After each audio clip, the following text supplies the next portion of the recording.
So big news, perhaps unexpected news. Last week, Stefan Struve is back, and you'll recall back in February he took his gloves off, put them in the middle of the cage, never actually said the R word, but it sounded like maybe he was leaning towards retirement. In the end, he has not retired. He's back December 7th against Ben Rothwell in Washington. Let's talk to him about that right now, right here on the program. There he is, Stefan Struve. Stefan, how are you?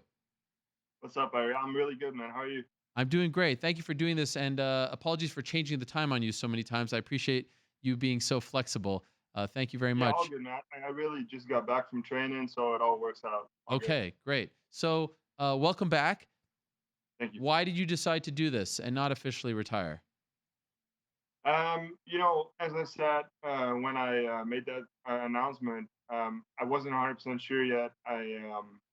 Looking back, I got a lot of time to think about things because I didn't really have a lot to do. Really took some time off to think about everything, to rest my body and my mind.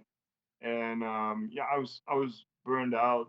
I think back in February, I went through a difficult, hard stretch of fights with three losses, and then the fight in February didn't start out very well either. Luckily, I was able to change that around, but so I had three losses in a row. Really had to, um, you know, push through a hurdle mentally in February, and then there were a lot of injuries too. I had two hand surgeries, shoulder surgery. Yeah, I fought with broken ribs. I blew out my back for one fight during fight week.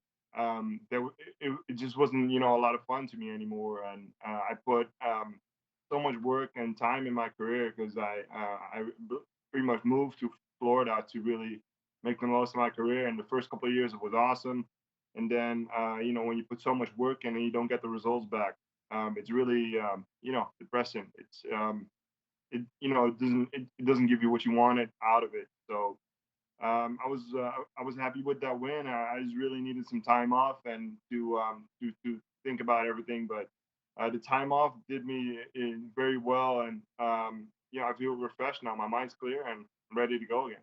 How close were you to going the opposite direction and just saying, I'm done? I was done with it in February. Like Okay. for a while, I really thought I was done. People would ask me, "Are you going to fight again?" And at that point, it was no.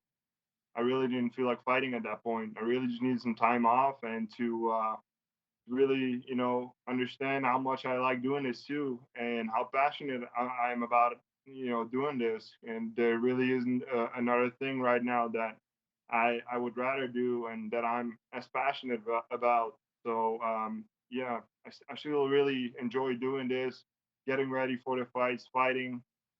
Getting my hand raised in the octagon really is one of the biggest honors there is for me, and it really is the ultimate thrill to win a fight and to do all this. So I'm still very young, and I felt like if I would walk away, I would regret it, and that's something I really, don't want to do. So I feel good and really enjoying training again. I'm very fit already, and I'm looking forward to December. So. When did you start to turn the corner? And did something help you turn the corner? Like, did you have an epiphany? Did you talk to someone or watch something that made you think, I can't be done now? I just needed time off, to overthink everything and then talk to everybody around me that's important to me. And they all said, we can say whatever we want. We know how good you are. We know the skill set you have. We know that the losses in your last a couple fights, it could have gone the other way too. You're a really good fighter, and if you are mentally there, then you can you're one of the best in this game. So it really is up to you if you want to do it. And what I said, I really needed some time off. I didn't do much. And then after a while, I really got annoyed with myself and annoyed with training without a goal. I really need that goal during my training sessions to really have fun with this. And yeah, just getting what I said, getting ready for the fights and doing all that and fighting my way up to the level where I'm at. And it's just too much fun for me to walk away from it right now. So. And did you check out the heart? Everything okay there? Because I saw a lot of comments about that. People concerned. Everything Yeah, okay? yeah, everything is good. All my checkups are good. It's been super stable ever since they found it back in 2013. Um, it improved a lot at first, and then since then it's been very stable. I really know how to keep that you know keep that good, to say so. What to do and what not to do. So and if there would be any concern from the doctors, I wouldn't be doing this. If I had any concern, that it wouldn't be good doing this, then I wouldn't be doing it. And to the best of my knowledge, your contract was up with that last fight, correct? Yeah, so that really helped because I was really able to get away from everything. I had no contract. Nobody reached out for, hey, you want to get ready for a fight? Are you ready for a fight or whatever? I had nothing, so that was really really good to be away from everything for a little bit, and then after a while, I really got to drive back and really start to feel that I wanted to do it again. So Did you talk to any other organizations? Like, were you free to talk to anyone? I had no contract. So for the first couple months, UFC is exclusive, and we had some interest, but I just feel really good with the UFC. I've been with them for 10 years. They always treated me well, and yeah, they gave me a good new deal. Happy with that too, and I'm just excited to continue my career with the UFC. And what about this matchup against Rothwell? Did you like it? Yeah, it was pretty much the first guy they offered, and I slept the night on it, and I really like the matchup. I think it's a really good matchup. Um, it's gonna be fun, man. Really, I think it really is gonna come down to who wants it more that night. So I know you've been asked about this before, but since it just happened again on Saturday, like when you see Stipe winning the belt, considering other than DC, you're the only guy to beat him, stop him in the uh, UFC. What is that like for you? What does that do for you inside? it'll always be fun. To have a win over someone like that, who is pretty much the best heavyweight in the history of the UFC right now. But on the other hand, I got one win. If I would be on a winning streak, it would be totally different because I really do believe that he wants that fight back too. But for now, it's so far away that it's only a fun fact. I'm only focused on fighting Ben in December, and nothing else should be important for me anyway until that point. So And not trying to get ahead of ourselves here, but I do see us like I'm sure you've thought as well. All you have to do is win like two, three in a row while he's champion, and that's a very easy fight to promote, right? it's the storyline is perfect, right? Yeah. Especially after all I went through in my career and then come back and yeah, challenge him. That would be awesome. It'd be one hell of a matchup. But I believe he's gonna fight Francis Ngannou next. I think that's the most logical matchup right now. And Ngannou is a very very hard fight for anybody with with his physique. Guy's just a freak of nature in the best way of the word. So How many times have you watched that fight, and when's the last time you watched it? my fight with Stipe, you mean? Yeah. I see highlights coming by, especially when he fights. Right, people Yeah. tag me and all that stuff, so I see it coming by. But I don't know, man. I haven't watched a fight for a while. I can remember honestly when I watched it. Probably my last camp. I try to watch my fights and you know pick out things that I should do and shouldn't do. So Since you were considering retirement, you're only 31. Like, yeah, if you would have stopped, what do you think you would have done?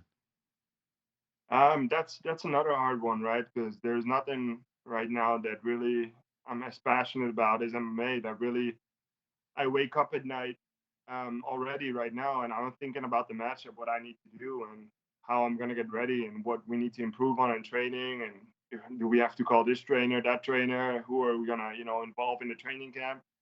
If you have that when you wake up at night, even before getting this fight and getting the contract, I was training, and I get the feeling I would wake up at night and I'd have questions like that, and in my opinion, if you have that, if you have that kind of passion to walk away from something at that point, then I don't think that's the time. So Hmm. And for like, I see the comments, especially in the fight game. Someone retires or thinks about retiring, comes back.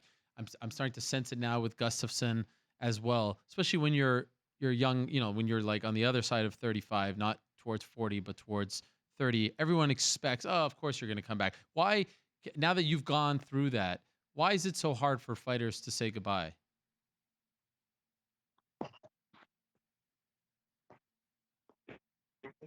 You build something from the start.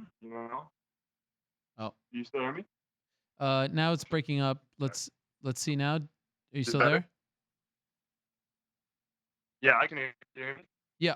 Did you hear that question?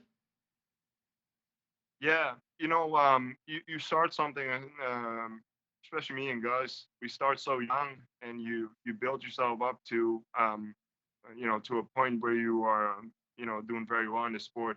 He's been in the top of his division for a very. Sometimes you hate this, you have a training week or training day, and things are not going well. You're not hitting the things you want to hit. But sometimes you have a day where everything works out, and you go home, and that's when you know how much you love this, and the feeling of fight week and the feeling of walking to the octagon. Sometimes you hate yourself for putting yourself there, but it's also, for us, it's the ultimate thrill, and then getting your hand raised, it's everything together. It's just, yeah, there's very few things in this world that make me feel scared, and I hate feeling scared, but I also love it. So it's just very hard to step away from something like that. And for me, some guys wait for a couple of years, but in my opinion, waiting a couple of years wouldn't do me any favors. Taking more time off, I got that feeling that what I just explained, that I still got this. I can still do this, and that's why I made that decision. And I think I don't know what everybody's different, right? Right. So I just hope for a guy like Gustafsson that he really finds something that he's as passionate about as this, or that he refines his passion, because he's an amazing fighter. Well, welcome back, Stefan. Congrats on the new deal. Good to have you Thank back. Looking forward to your return December 7th in Washington against Ben Rothwell. Thank you for doing this. Appreciate it, Ariel. Hello, everyone. It's Ariel Helwani. I just came here to thank you for watching our ESPN YouTube channel. It's the best. You know what else is the best? The ESPN app. You can get highlights, analysis, all that stuff and more. And if you want premium content and live streaming sports, there's only one place for all of that. It's ESPN Plus.